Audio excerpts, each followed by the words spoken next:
प्रयागराज में ऐतिहासिक महाकुंभ चल रहा है, लेकिन साइबर शातिरों ने इसे भी नहीं छोड़ा।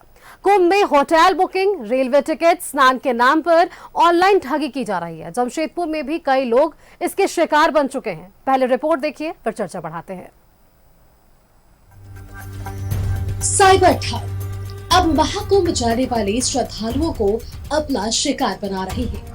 लोगों के फोन पर लिंक भेजकर रेलवे कंफर्म टिकट, प्रयागराज में होटल बुकिंग के नाम पर और स्नान करवाने के नाम पर ठगी कर रहे हैं। जैसे ही आप साइबर ठग के भेजे गए लिंक को टच करेंगे, आपके खाते से रुपए निकल जाएंगे। आप प्रयागराज पहुंचेंगे, तब आपको जानकारी मिलेगी कि आप ठगी के शिकार हो गए हैं। इसके लिए आप सावधान रहें।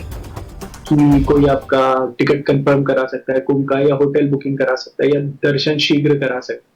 तो इन चीजों से बिल्कुल अफेक्ट नहीं हो। ये साइबर अपराधियों का एक नया मॉडस ऑपरेंडस है, जिस पर हम लोग तो अपनी कार्रवाई करेंगे ही। घटना होने के बाद एफआईआर करेंगे, सब कुछ अपनी कार्रवाई करेंगे। बट उसमें सबसे अच्छा होगा अगर हमारे जो नागरिक हैं वो खुद सतर्क हो जाए और ऐसे जो साइबर फ्रॉडस्टर्स हैं इनके जाल में ना फंसे।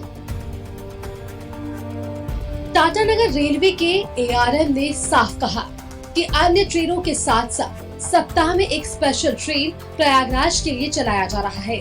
बुजुर्ग और कमजोर लोगों के लिए टिकट एक लेटर पर कंफर्म हो जाएगा।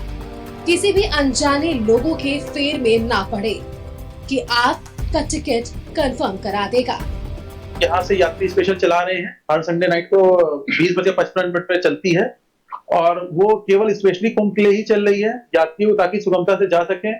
बाकी कोई भी, मैं जनसाधारण से कहूंगा कि अगर कोई भी उनसे कह रहा है कि आपका टिकट कंफर्म करा सकते हैं, हम आपको तत्काल में दिला सकते हैं, तो ऐसी चीजों में ना पड़े।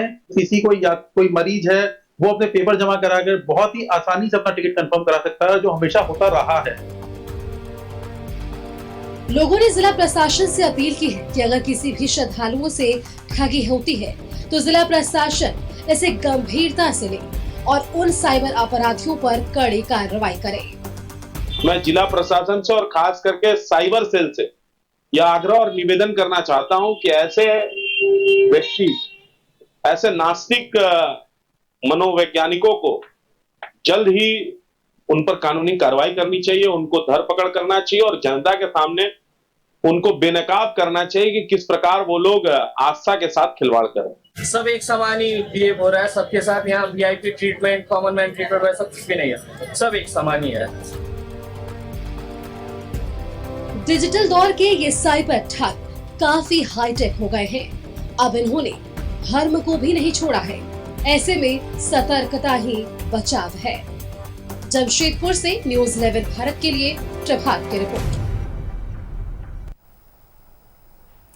जमशेदपुर आपको सीधे लिए चलते, जहां हमारे संवाददाता प्रभात हमारे साथ जुड़ चुके हैं। प्रभात, हमने अपने दर्शकों को अभी अपनी एक रिपोर्ट दिखाई। इस रिपोर्ट के आधार पर प्रशासनिक स्तर पर क्या कुछ अपील है, आम नागरिकों को किस तरह से सतर्क रहने की कवायद की जा रही है, ये तमाम चीजें छनकर सामने आ रही है। महाकुंभ चल रहा है और धर्म के नाम पर भी ये जो साइबर ठग है वो कुकर्म करते हुए पीछे नहीं हट रहे हैं। प्रभात,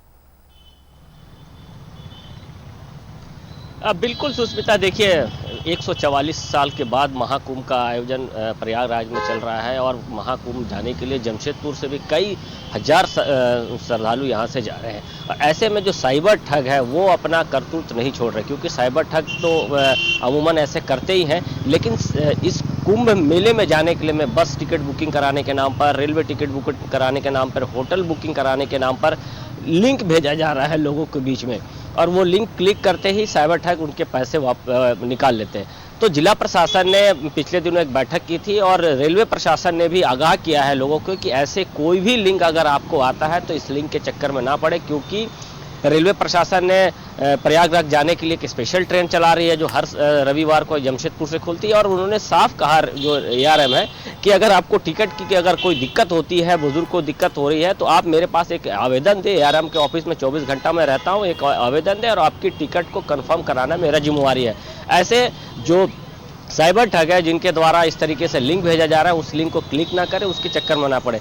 वहीं अगर हम जमशेदपुर प्रशासन जिला पुलिस प्रशासन की बात करें तो पिछले दिनों सीनियर एसपी के नेतृत्व में एक बैठक भी हुई थी और बैठक में जितने थाना क्षेत्र के थाना प्रभारी उन लोगों को भी ये कहा गया था कि अगर इस तरीके से अगर कहीं भी कोई साइबर ठग की बातें सामने आती है उस पर कड़ी से कार्रवाई की जाए। वहीं अगर हम बात करें तो लोगों से भी अपील की गई है कि लोग इस तरीके के साइबर ठग के चक्कर में ना पड़े और जो भी लिंक आता है उससे अगर किसी तरीके की कोई अगर आपको दिक्कत होती है तो प्रशासन के लोग से आप संपर्क करें, उनसे बात करें, उनके पास जाएं, वो आपको मदद करने को तैयार है, लेकिन जो लिंक आ रहा है उसे क्लिक ना करें। तो प्रभात, ये जानकारी प्रशासन की तरफ से है कि लिंक भेजे जा रहे हैं, लोग अगर लिंक पर क्लिक कर रहे हैं तो उनके खाते से राशि सारे चले जा रहे हैं। इन सबके बीच क्या प्रशासन ने कोई आंकड़ा रिलीज किया है कि अब तक कितने ऐसे श्रद्धालु हैं जो इस साइबर ठग के शिकार हुए हैं? ये कुछ आंकड़े क्या सामने आ पाए हैं?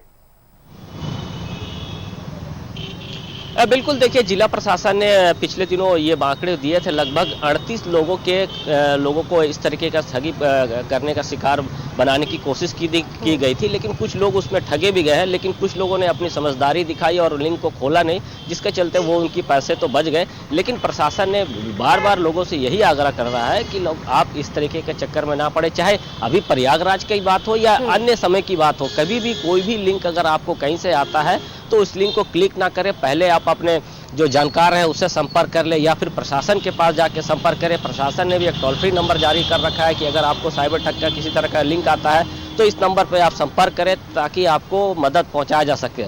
लेकिन जिस तरीके से प्रशासन लगातार, चाहे वो कुंभ की बात करे या अन्य दिनों की बात करे, लगातार सेमिनार करते हैं, आम लोगों के बीच में, व्यापारियों के बीच में, आम लोगों के साथ जाकर बैठकर बात कर रहे हैं कि इस तरीके का जो एक तरह से कहे उद्योग चल पड़ा है, जो साइबर ठगों के द्वारा लोगों की पैसे की निकासी कर ली जाती है, लिंक देकर, लिंक भेजकर एक तरह से कहे पैसा निकाल लिया जाता है। तो इसको लेकर प्रशासन ने सारी लोगों के बीच में जाकर अपना विचार रखती है, लोगों से अपील भी करती है कि ऐसे ठगों के बीच में ना पड़े। और न्यूज़ 11 भारत भी लोगों से अपील करता है, जो भी प्रयागराज जाने वाले, चाहे वो बस से जाने वाले हो या रेलवे से जाने वाले हो, उनको इस सब के चक्कर में ना पड़े। अगर लिंक आता है तो पहले रेलवे प्रशासन से कंफर्म करें या जिला पुलिस बल के पास पहुंचे ताकि आपको उससे मदद मिल सके। और इस तरीके की कोई भी बुकिंग ऑनलाइन नहीं की जा रही है। साफ तौर पर जो जमशेदपुर प्रशासन या रेलवे प्रशासन ने कहा है कि रेलवे के द्वारा किसी तरह की लिंक नहीं दी जाती है, प्रशासन की तरफ से कुछ नहीं। जो ठग है वो कहीं ना कहीं अपने दिमाग लगा के लोगों को ठगने का प्रयास कर रहे हैं। जी बिल्कुल प्रभात, और इसमें एक और बात जानने की कोशिश करनी चाहिए कि क्या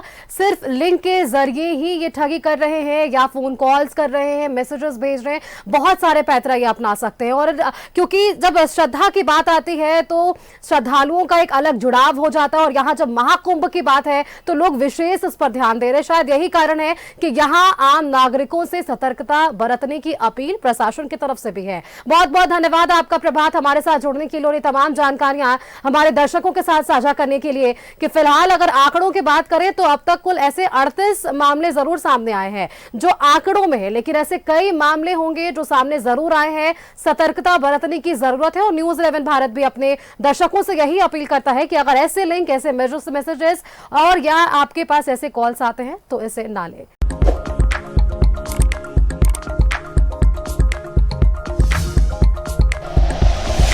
like and share videos, subscribe करें हमारा चैनल और प्रेस करें बेल आइकॉन। न्यूज़ 11 भारत, सच है तो दिखेगा।